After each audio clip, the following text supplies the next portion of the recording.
and obvious flaws of the movie itself, but the movie does a lot of really good things too. Like, for one, the acting. They aren't all life changing performances, besides Matthew Lillard, who would go on to voice Shaggy Rogers for the next decade or so, but they all play their roles incredibly well. And the storytelling is well done in of itself.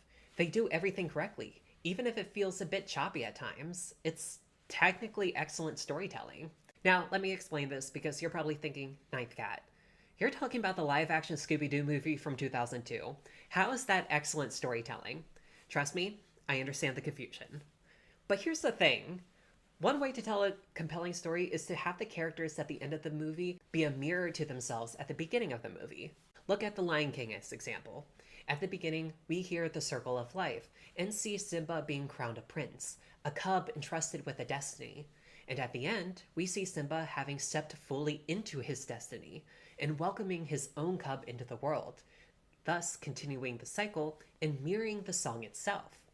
Believe it or not, Scooby Doo 2002 does this as well, but for every member of Mystery Incorporated. Besides Scooby, but I'll explain why that is in a moment. At the beginning, we see the Scoobies enacting their archetypes: the leader, the brains, the damsel, and the coward, followed by a crowd of fans swarming the crime scene and heaping praise onto them. Fred is cocky and self absorbed. Daphne is mad that she was captured again. And Shaggy is just happy to be alive. Velma's character arc is more internal versus external like the others, so I'll give her some more room to talk about in a moment. And by the end of the movie, Daphne has beaten her would be captor and saved the day in her own power. Shaggy has confronted his fears in order to save Scooby and the rest of his friends.